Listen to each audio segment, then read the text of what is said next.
अच्छा, पहले भी कथा में आज फिर कह रहे हैं आप लोगों से, पेट भरने की जवाबदारी मेरे भोलेनाथ जी की है, क्योंकि जन्म उसने दिया है तो मृत्यु भी वो देगा, और पेट उसने दिया है तो भरेगा भी वही। पेट भरने की जवाबदारी देवादिदेव महादेव की है, पर तुम्हारे घर की पेटी भरने की जवाबदारी देवादिदेव महादेव की नहीं। अब पेटी अगर तुम्हें भरना है तो तुम अपने हिसाब से भर सकते, थोड़ा छल कर कर, थोड़ी बेईमानी कर कर, थोड़ा कपट कर कर, कोई थोड़ी बहुत निंदा आदि कर कर, थोड़ी बहुत किसी की प्रशंसा कर कर, थोड़ा बहुत कहीं ना कहीं किसी ना किसी रूप में पेटी अगर बनना हो तो बात दूसरी है कि आप पेटी भरना चाहते हो, पर पेट उसने दिया है तो भरने वाला भी वही है। देवराज स्वयं जब तक कमाता था खुद के लिए कमाता था और ईमानदारी से कमाता था, पर जब वेश्यावृत्ति में पड़ने लगा, गलत काम में पड़ने लगा, तो उसको धन की दुगनी जरूरत पड़ने लगी, और धन की जब उसको दुगनी जरूरत पड़ी तब उसने चोरी करना प्रारंभ कर, तब उसने चोरी करना प्रारंभ करा। अब वो चोरी कर रहा है, अब वो धन को चुरा कर ला रहा है, अब वो धन को कहीं गलत जगह से एकत्रित करने का प्रयास कर। शिव महापुराण की बात कथा एक बात और कहती है, आपके भरण पोषण की जवाबदारी महादेव की है, तो आपकी संग में अगर आपकी धर्म पत्नी जुड़ी है तो उसकी भी जवाबदारी महादेव की है। बच्चे जुड़े हैं, बच्चों की भी जवाबदारी महादेव की है। माता पिता जुड़े हैं, माता पिता की जवाबदारी भी महादेव की है। पर इसके अलावा अगर आप फिर किसी अन्य नारी के चक्कर में अगर पड़ते हो, फिर कहीं तुम जुए में, कहीं मांसाहार में, कहीं मदिरापान में, तो कहीं वेश्यावृत्ति में अगर आप फिर पड़ते हो, फिर जवाबदारी भोलेनाथ की खत्म हो जाती है। आप, आपके बच्चे, आपका परिवार, आपकी पत्नी, आपके पुत्र और आपके माता पिता, बहन भाई, कुटुंब की जवाबदारी महादेव की है, पर तुम उस धन को गलत जगह पर लगाना प्रारंभ कर दिए। उसने दिया था पेट भरने के लिए, उसने दिया था बच्चों की शिक्षा के लिए, उसने दिया था, होते हैं कई लोग, अभी कहीं ना कहीं लोगों को कुछ गवर्नमेंट से या प्रशासन से कोई थोड़ा बहुत पैसा मिल जाता है, अब वो मिला था किसी काम के लिए और मालूम पड़े लगा दिया किसी दूसरे काम में। अब सरकार ने तो पैसा दिया था आपको कि इस कार्य में लगाना, अब तुमने लगा दिया दूसरे कार्य में। अब दूसरे कार्य में लगाया तो प्रशासन अगली बार आपको कुछ देगा क्या? अरे बोलो तो जम के नहीं देगा, क्योंकि उसको मालूम है कि इसको दिया था मैंने इस चीज के लिए और इसने लगा दिया दूसरी चीज में,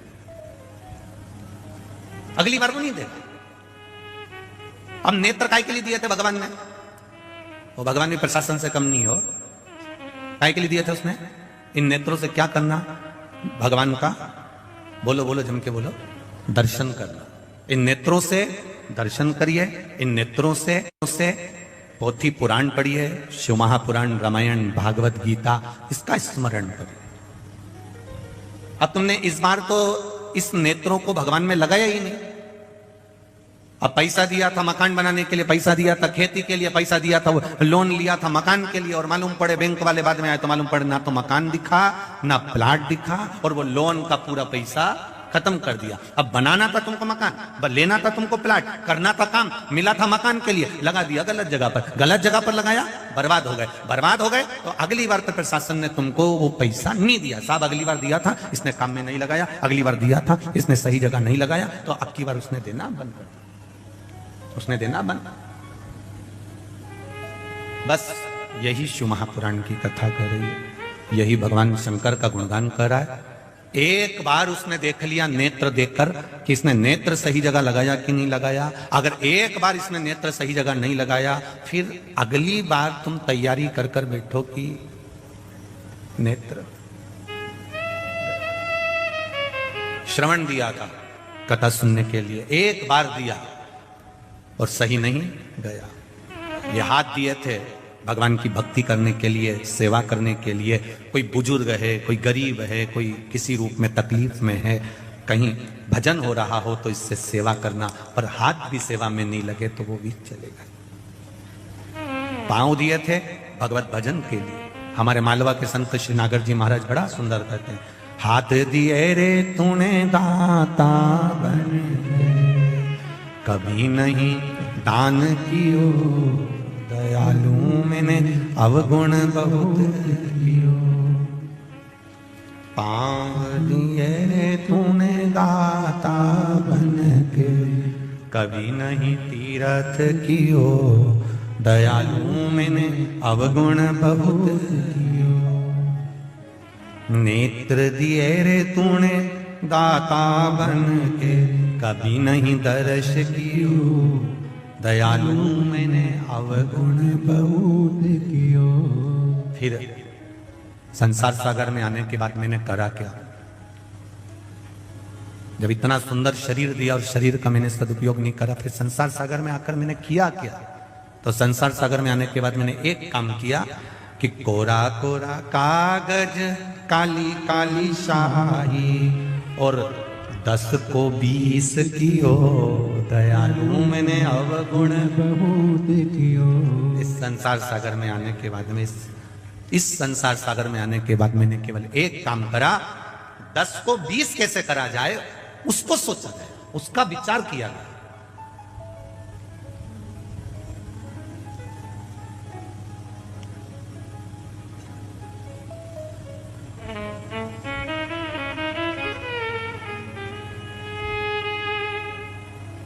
ब्लड की जांच कराने पर मालूम पड़ जाता है कि बीमारी कौन सी है, और कथा कराने से मालूम पड़ जाता है कि भक्त कितने हैं। ब्लड की जांच कराने से बीमारी का पता चल जाता है, और शिव महापुराण की कथा करवाने से, राम कथा, कृष्ण कथा, भगवान की अविरल भक्ति की कथा कराने से यह पता चल जाता है कि इसके हृदय में भाव कितना, इसके हृदय में, इसकी चित्तवृत्ति में परमात्मा का भजन कितना। आपको दिखेगा। 7 दिन आप भी यही हो, हम भी यही हैं। कई ऐसे हैं 7 दिन सुबह 7 बजे से 6 बजे से यहां जगह संभाल कर बैठे रहेंगे, और कई ऐसे रहेंगे 1 बजेगी तब 10 मिनट पहले घर से निकलेंगे, 4-5 को दरवाजे पे परेशान करेंगे, 8-10 को रास्ते में परेशान करेंगे, तब अपनी गाड़ी बढ़ाते हुए, ठोकते हुए, परेशान करते हुए प्रशासन के लोगों को, चाहे पुलिस प्रशासन के हो, चाहे समिति के लोग हो, चाहे जो सेवा कर रहे हैं उनको, 50 बार अपनी दबेदारी दिखाकर तब जाकर अंदर जाके बैठेंगे। कभी इनके जैसा तब कर देखो, 5 बजे से, 6 बजे से, 7 बजे से। जरा देखो, बैतुल वालों के लिए कथा नहीं है। हम कहेंगे बैतुल वाले अगर कथा के पंडाल में नहीं आ सकते हैं तो एक बार रात को आकर इन भोलेनाथ के भक्तों का दर्शन कर जाना कि इनका भाव कितना शुद्ध है।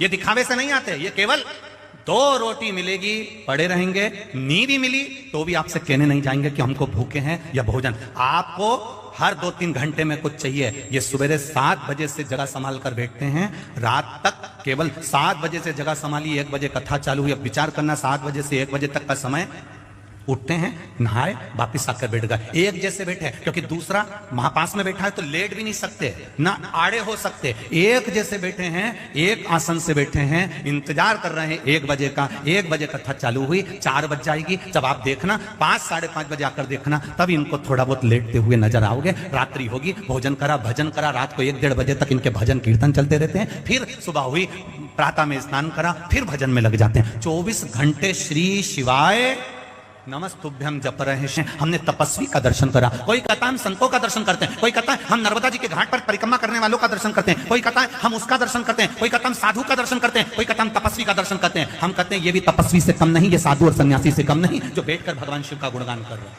भगवान शिव की अविरल भक्ति को धारण कर रहे हैं।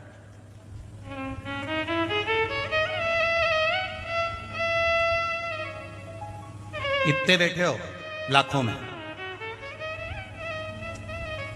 ये कईयों के पत्र आए और ये पत्र और भी पढ़े, बेटा शुरुआत है, कईयों के आए। आप भी कथा सुन रहे हो, ये भी कथा सुन रहे हैं। 2 अंतर इसके अंतर्गत में, एक अंतर का विशेष ध्यान रखना, जितनी देर सुनना है दिल से सुनना।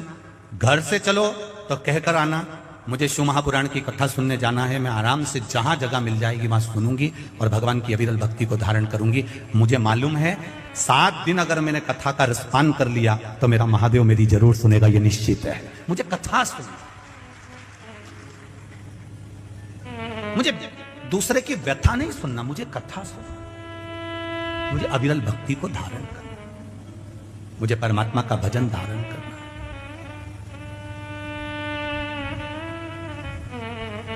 और जब तक वो नहीं चाहेगा तब तक आपको आनंद की अनुभूति नहीं हो सकती। कहीं कृपा, कहीं मां ताप्ती की कृपा और कहीं मां नर्मदा जी की कृपा और कहीं मेरे भोलेनाथ जी की करुणा हुई है तो बैतुल में ये शिव महापुराण की कथा मिली है, नहीं तो बाबा की कहीं योग संजोग। और वो भी कथा कोई आज की नहीं है, बैतुल की कथा की अभी इनको 1 साल में मिल गई और कथा की बुकिंग हो गई। आप पूछना इन परिवार से, 2 साल पहले की कथा बुकिंग है और 2 वर्ष पहले ये कथा बुक हुई थी, तब जाकर अब उस समय पर जो कथा का स्वरूप था उस हिसाब से इनने व्यवस्था के अनुसार चले। फिर कथा का स्वरूप बढ़ता गया, लाखों में भीड़ आने लगी, फिर व्यवस्था बढ़ी, तो धीरे धीरे धीरे धीरे धीरे धीरे कहीं कहीं शिव ने संभाल लिया, शंकर के रूप में पूरे बैतुल वासियों ने संभाल लिया। और इस कथा का आनंद शिव कृपा से, शंकर भगवान की उदारता बिना नहीं हो सकता। शिव कथा कह रही है। देवराज ब्राह्मण का पेट भरने का जवाबदारी भोलेनाथ जी की है, आपकी और हमारी पेट भरने की जवाबदारी भोलेनाथ जी की है। हमारे परिवार का भरण पोषण करने की जवाबदारी हमारे भोलेनाथ जी की है। पर तुम वेश्या का संग पकड़ लो और वेश्या को तुम यहां से ले जा कर देना चालू कर दो, तो वो जवाबदारी मेरे भोलेनाथ जी की नहीं है। पूरा सुखमय तुम्हारा परिवार चल रहा है, अच्छे से तुम्हारे परिवार का गुजारा चल रहा है, और तुम्हारे परिवार के गुजारा चलते चलते जब तुम्हारे परिवार में कहीं ना कहीं धन के चक्कर में अगर द्वेष हो रहा है, धन के चक्कर में अगर लड़ाई हो रही है, क्लेश हो रहा है, समझ लेना कि परिवार का कोई व्यक्ति इस धन को जरूर कहीं गलत जगह पर लगाना चालू कर दिया। इसलिए मेरे महादेव ने देने से पहले अपने हाथ को रोक लिया। जरूर हमारा धन कहीं गलत जगह पर लग रहा है, और जिसके यहाँ धन आते जा रहा है, समझ लेना हमारे परिवार में सब लोग भजन करने वाले हैं, सब में प्रेम बहुत है, स्नेह बहुत है, इसलिए मालिक भी देने में कमी नहीं रख रहा, मेरा भोलेनाथ दे बहुत रहा। जब कहीं धन की कमी दिखे, जब कहीं संपदा की कमी दिखे, जब कहीं तुम्हें लगे कि धन कम हो रहा है, हमारा पैसा हमको कहीं ना कहीं कम दिख रहा, व्यापार कम हो गया, कमाई कम हो गई, तो समझ लो कि कुछ ना कुछ वो पैसा गलत जगह पर जाना चालू हो गया, वो धन गलत जगह पर जा रहा है। पहचानो,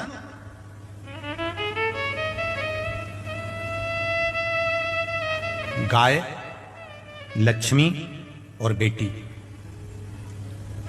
गोमाता, लक्ष्मी और बेटी, ये 3 जब गलत जगह पर जाती है तो देने वाले को रोना पड़ता। गाय तुमने ब्राह्मण को दी, कोई दादाजी चले गए, दादी जी चली गई, कोई डोकरा डोकरी निपट गया और तुमने दे दी ब्राह्मण को। ब्राह्मण लेकर गए गौमाता को, जब तक गौमाता ने दूध दिया उसको संभाल कर रखी, फिर बाद में मालूम पड़े वो गाय तीसरे को दे दी, तीसरे से चौथे को गई, चौथे से 5वें को गई, वो बाद में गाय कसाई के हाथ में पहुंच गई। गौ माता जब कसाई के हाथ में पहुंची तो कटते समय जब रोती है तो बद्दुआ देती है। वो बद्दुआ ना ब्राह्मण को लगती है ना किसी दूसरे को लगती है, जिसने संकल्प छोड़ा था गौदान का, वो बद्दुआ उसको लगती है कि तूने मुझे दान दिया था तो मैं गलत जगह कैसे पहुंच गई। उसी तरह गौ दान जिसने दिया उस दान करने वाले को रोना पड़ता है, और कन्यादान जिसने दिया और बेटी अगर किसी गलत लड़के के चक्कर में फंस गई और तुमने कह दिया साहब हमने तो जमाई अच्छा देखा था और बेटी को दुख है, बेटी को कष्ट है, तो उसको भी रोना पड़ता, कन्या दान करने वाले को रोना पड़ता। 2 कन्यादान वाले कितने रोए हैं जरा विचार करिए इस ताप्ती शिव महापुराण कथा से। एक दक्ष प्रजापति और दूसरे नंबर पर थे विश्वकर्मा जी। 2 कन्यादान करने वाले कितने रोए, ये ताप्ती शिव महापुराण प्रारंभ हो गई यहां से। 2 कन्यादान वाले कितने रोए हैं अगर उन रोने वालों का स्मरण करा जाए तो एक है दक्ष प्रजापति और दूसरे हैं विश्वकर्मा जी। भगवान विश्वकर्मा और प्रजापति दक्ष, ये जो जितने रोए हैं इनके बराबर कन्यादान करने वाला। क्यों? दक्ष प्रजापति को रोना इस बात का आया मैंने बेटियों का विवाह करा, मैंने अपनी बेटी का विवाह ये चंद्रदेव के साथ में करा, और चंद्र मेरी केवल एक बेटी को चाहता है और बाकी की बेटियों का अपमान करता है।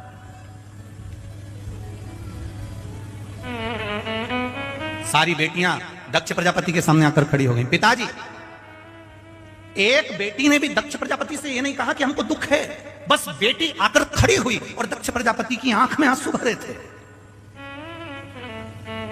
एक बेटी और बाप का अटैचमेंट है, ये बेटी और बाप का हृदय है, ये बेटी और बाप का स्नेह है। ये बेटी और बाप का प्रेम है, ये बेटी और बाप का स्नेह। बाप अपनी बेटी का केवल चेहरा देखकर पहचान जाता है कि मेरी बेटी को क्या तकलीफ है। बेटा मां को प्रिय होता है और बेटी, जम के बोलो जरा, बाप को प्रिय होती है, पिता को प्रिय होती है, उसके पापा को प्रिय होती है कि मेरी बेटी है और मेरा पापा है। पिता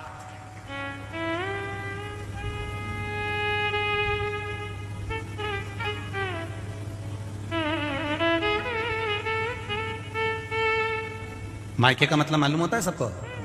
बोलो री बैतुल वाली जी जी, और जितने बैतुल के जीजा हैं वो भी बोल दो। मायके का मतलब मालूम है? जहां पर जाने पर मां और माया दोनों मेरी हो वो मायका कहलाता है। मायके में जाने के बाद बेटी कह दे पापा ऐसा, तो पत्थर की वकील मेरी छोरी ने कहा अब तो ऐसा करूंगा ही सही, अब करूंगा ही सही। मां मेरी माता ने जो कहा है मैं उसके अनुसार करूंगा। जहां पर मां और माया दोनों मेरी है वो मायका है।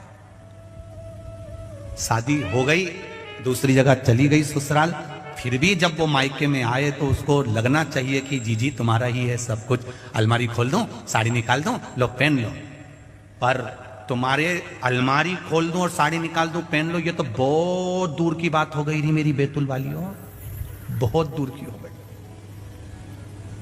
तुम्हारे कमरे में आकर अगर तुम्हारी ननन बैठ जाए तो भाभी का मुंह भगोना हो जाए, तुरंत भाभी का मुंह भगोना। ये जीजी ने अकल नहीं है क्या? पत्नी ने अपने पति से कहा, भाभी ने अपने पति से कहा, तुम्हारी बहन में अकल नहीं है क्या? रत्ती भर भी जब देखो जब मेरे कमरे में आकर बैठ जाती है। भाई को कहना चाहिए ये सब उसका है, कुछ नहीं मांगा उसने। घर से जब गई थी, पिता ने कन्यादान में जो दे दिया, एक फ्रिज, 7,000 की अलमारी, वॉशिंग मशीन, मिक्सर भी ऐसा दिया जिसमें मूंगफली का दाना भी नहीं पिसाया, ये सब जो दिया था थोड़ा बहुत सामान और देकर एक बार में विदा कर दिया था। बस उस दिन लगा कि ये सब कुछ नहीं है। पर भाई को बोलना चाहिए कि तू बहन से इतना मत चिढ़, ये सब कुछ उसी का है। खुशी खुशी सब छोड़कर ससुराल चली गई, सब छोड़ गई।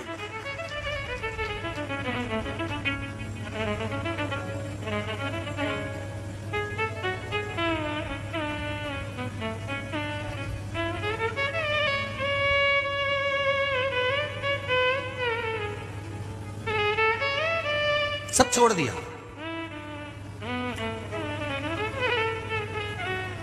दक्ष प्रजापति को मालूम है मेरी बेटी को दुख क्या है, पर मेरी बेटियां मुंह से तो कहे कि मुझे तकलीफ ये है। विश्वकर्मा जी को मालूम है कि मेरी बेटी को संज्ञा को दुख क्या है, पर संज्ञा एक बार तो मुंह से कहे कि पिताजी दुख ही है।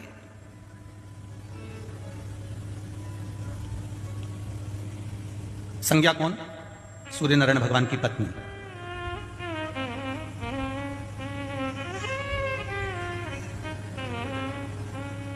विश्वकर्मा जी को मालूम है मेरी बेटी संज्ञा को दुख है, और दक्ष प्रजापति को मालूम है कि मेरी बेटियों को दुख है, पर मुंह से कहे तो सही।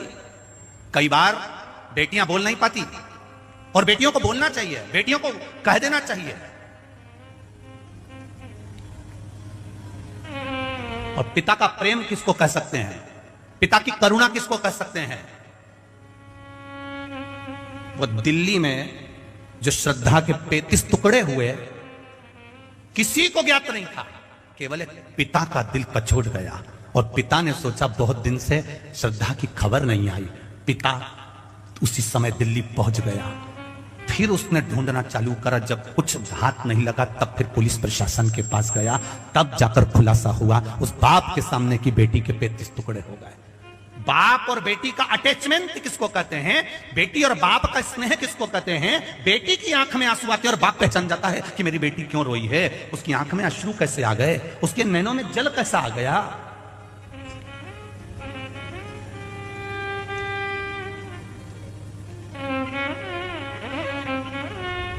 इसलिए हम बार बार कहते हैं फैशन और व्यसन, इन दो चीजों से बचने का कार्य करिएगा। ज्यादा फैशन में पड़ोगे तो भी बर्बाद हो जाओगे, और ज्यादा व्यसन में पड़ोगे तो भी बर्बाद हो जाओगे। फैशन भी तुमको बर्बाद कर देगा और व्यसन भी तुमको बर्बाद कर देगा। एक जरा सा कहीं धूम्रपान कर लिया, कहीं तंबाकू खा लिया, कहीं मदिरापान कर लिया, कहीं मांसाहार कर लिया, कहीं वैश्यावृत्ति कर ली, कहीं जुआ कर लिया। फैशन भी बर्बाद करेगा और व्यसन भी बर्बाद कर देगा। इन दोनों से बचने का प्रयास करिए।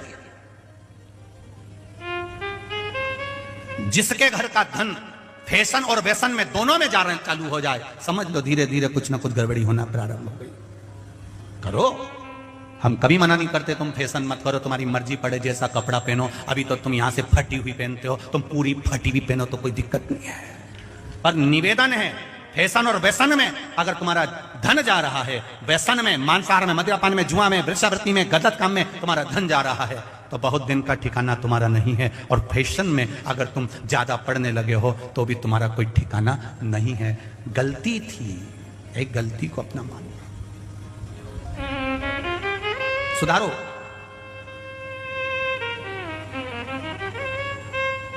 बहुत मर्यादा से हम लोग कथा कर रहे हैं, आज पहला दिन है इसलिए शांति से। हमें भी देखना पड़ता है कि भगोनी के चावल कैसे हैं।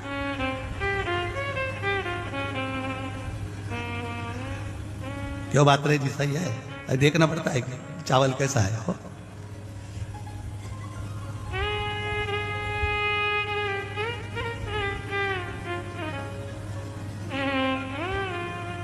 पर चावल जोरदार तो है, जब ये तो बैठने की जगह तक नहीं बची, सब खड़े हैं पीछे, ढेर लगे हुए अपार, इतना भीड़ है, सबका प्रेम। ये समझ में आता है कि आप लोगों की भक्ति बड़ी प्रबल है, भाव बड़ा प्रबल, हृदय। और जो भजन का बल है, यही बाबा की कृपा से आपका खूब आनंद में रहना चाहिए।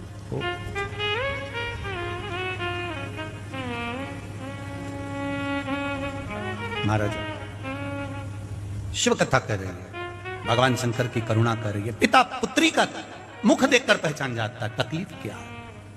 दक्ष प्रजापति को भी रोना आया अपनी बेटियों को देखकर, और विश्वकर्मा भगवान को भी रोना आया था अपनी बेटी को देखकर, संज्ञा को देखकर। आंखों में जल भरा हुआ था।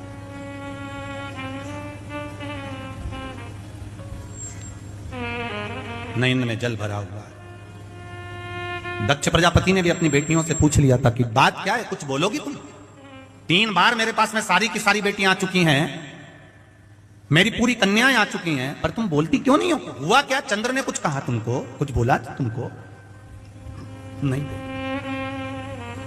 छोटा मोटा दुख होता है ना, तो ये भारत भूमि की जो मेरी बेटियां हैं, छोटे मोटे दुख को तो सहन कर लेती हैं, छोटी मोटी तकलीफ को सहन कर लेती हैं, छोटे मोटे कष्ट को सहन कर लेती हैं। भारत की बेटियां बोलती तब है जब अति हो जाती है, अति जब हो जाए तब भारत की बेटियां बोलना चालू करती हैं।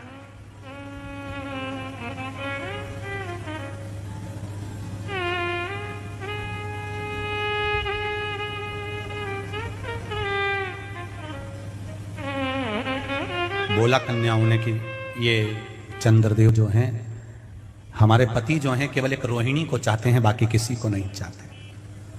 जो प्रसंग यहां आकर अड़ा था, वो प्रसंग विश्वकर्मा जी के सामने आकर खड़ा हुआ था।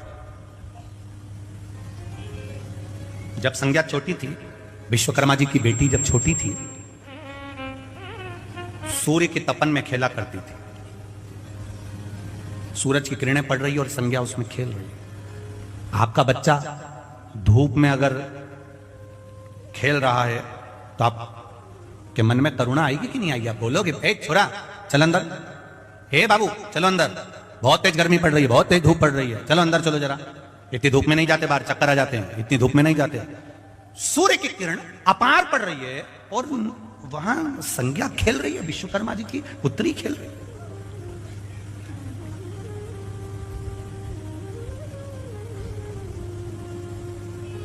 विश्वकर्मा जी की धर्मपत्नी ने आवाज लगाया, संज्ञा, ए संज्ञा इधर आओ।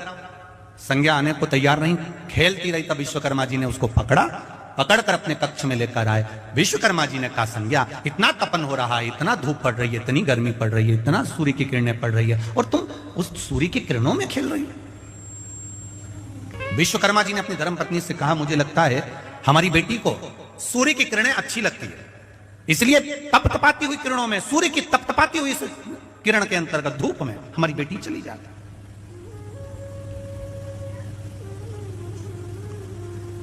धीरे धीरे बेटी बड़ी हो गई, संज्ञा बड़ी हुई। जब संज्ञा बड़ी हुई तब उनका विवाह का मन में भाव आया।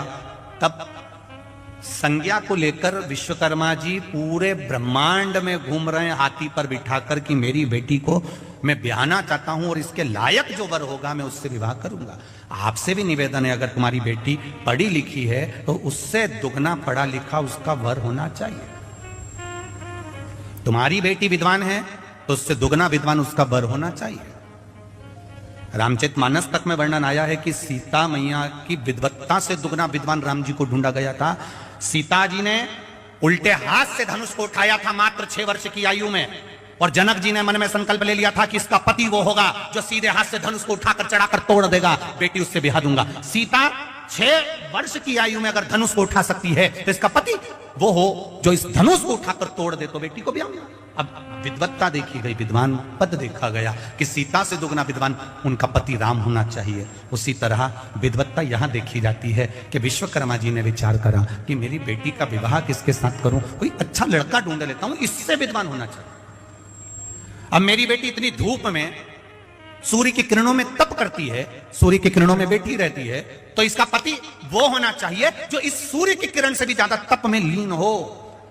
तब हाथी पर बिठाकर विश्वकर्मा जी अपनी बेटी को लेकर गए, और जब विश्वकर्मा जी हाथी पर बिठाकर अपनी बेटी को लेकर जाते हैं और हाथी पर बिठाकर बेटी को लेकर सब जगह पर गए, जाने के बाद अंत में सूर्य देवता के पास में गए, तब संज्ञा ने सूर्य को देखा और सूर्य ने संज्ञा को देखा। तब सूर्य देवता ने कह दिया कि मैं आपकी बेटी से विवाह करना चाहता हूं।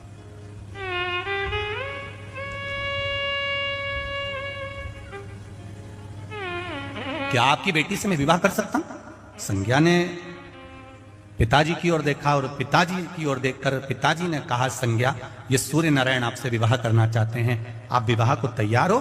संज्ञा कहती है, मेरे पिता ने मुझे पाल पोस कर बड़ा करा, मेरे पिता ने मुझे आज इतनी उम्र दी है, मेरे पिता ने मुझे अपनी गोदी में बिठाकर मुझे रोटी का निवाला खिलाया है, मेरे पिता ने मुझे वस्त्र आभूषण से सजाया है, मेरे पिता ने मुझे विद्याध्ययन कराया है, मेरे पिता विश्वकर्मा जहां चाहें बेटी का विवाह कर सकते हैं, मैं मना नहीं करूंगी। ये संज्ञा के शब्द आपकी भी जिंदगी में आना चाहिए। हम पहले भी कथा में कहे, आज फिर कहते हैं, केवल एक बेटी ऐसी होती है जो पिता को स्वर्ग पहुंचा सकती है, एक बेटी ही ऐसी होती है जो पिता को 94 तरह के नरक में डाल सकती है।